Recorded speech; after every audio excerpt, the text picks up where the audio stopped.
All right, welcome back. You know, what makes one city or state better than another to retire, right? Obviously, how far your hard-earned savings goes has got to be on top of that list.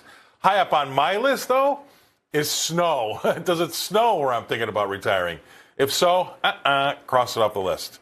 The amount an individual or a couple needs to have saved to retire can really vary significantly across different parts of the country.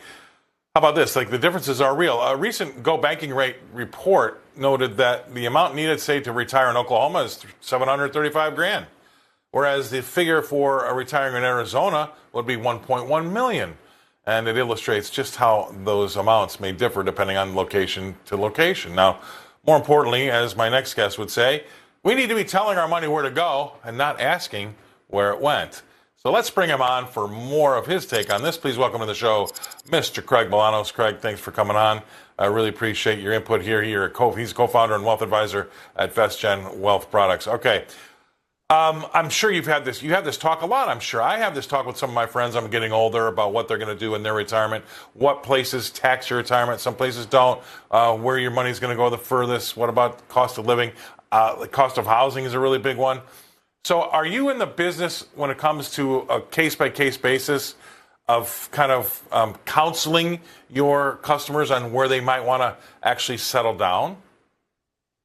Oh, absolutely. I mean, it's a data-driven decision, but it's really much more about magnetism being family and weather. But here's an easy conversation that I lead someone through, Scott, when we're talking about data. There's 42 states that don't tax Social Security. All right. Then there's a total of 13 states that don't tax IRA and 401k distributions. Then we can narrow that down further to only 9 states in the Nifty 50 that don't tax Social Security, IRA, 401k, or dividends or interest. And a lot of people start with those 9 states. And by the way, a bunch of them happen to have sunshine a lot more than other places around the country. Well, I'm just going to guess that they've got something to do with the southeast of the country. And I did a story on this, and maybe you probably remember, but 11 states, if you draw a line from, say, Texas to South Carolina, and if you draw a line there roughly, the 11 states that are below that line, if you look at their production in terms of GDP, internationally, globally, it's $9 trillion. And that would put them just behind China and then obviously the U.S. when it comes to total GDP, which is significant, number one. Number two is 70% of the growth in the U.S. Has taken place in those 11 states over the last 5 years. So I can only guess that those are going to be the places that a lot of these people are thinking of moving to because it's going to be better for their pocketbook, better for me. I'm done with snow. I'm too old to be dealing with it anymore.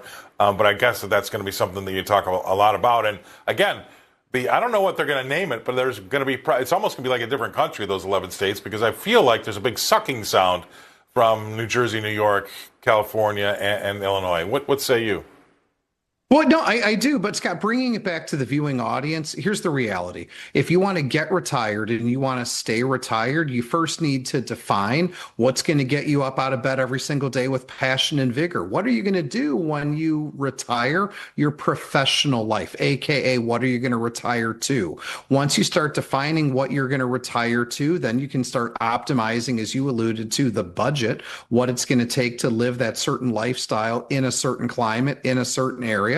And then it starts getting really down into the technical nuance of what your sources of portfolio income are going to be, how those are going to be taxed. But this discussion of TIR, taxes in retirement, is a critical ingredient weight that deserves to be measured, especially when we're expressing retirement in this country, not over the course of a handful of years, but over the course of 2 or 3 decades on a go-forward basis. The decisions matter that much more. And that's why you and I talked a couple weeks ago about even certain states in the Midwest, like Michigan, working on a multi-year strategy to abolish their tax rate on retirement income in an effort to make sure that there aren't one-way U-Haul trailers going out of the Midwest anymore. Still snows in Michigan, though. That's the problem. Still snows in Michigan. Why don't we do this? Why don't we have a chat about about mistakes that people make in choosing those places. I mean, what are common mistakes that people make on where they want to settle down? Well, I think the most common mistake that people make is misaligning rather, their wants with their ability to sustain. I understand that everybody wants waterfront property. Understand that everybody wants a boat and everyone thinks they're going to be getting paid, a nickel for every bass that they pull in. But I think there's too many people that underestimate their total cost of retirement.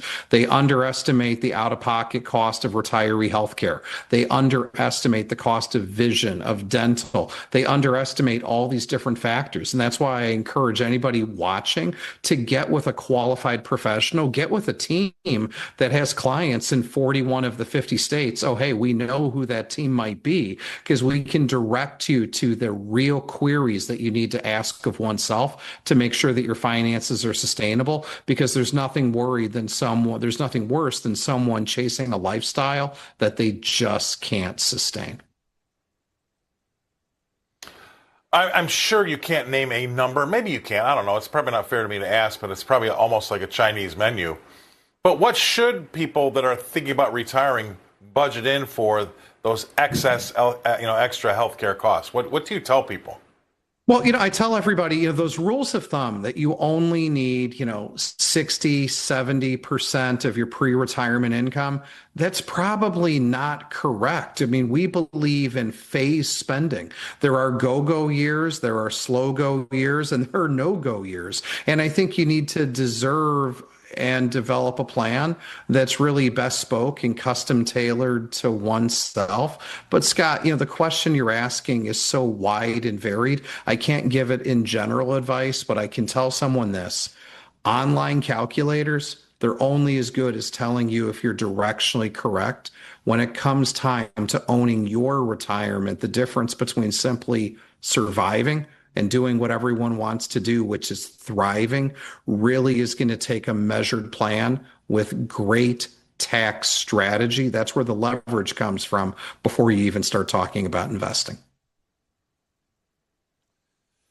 You're the man that knows it all. I appreciate you coming on. I always learn something. A lot of folks say they have to tape your segments and rewatch them because you give so much information. I appreciate you coming on, Craig. Craig Bolanos coming to us from Chicago. He's with VestGen Wealth Partners, a co-founder there. Thanks for being on the show, brother. We'll see you again next week.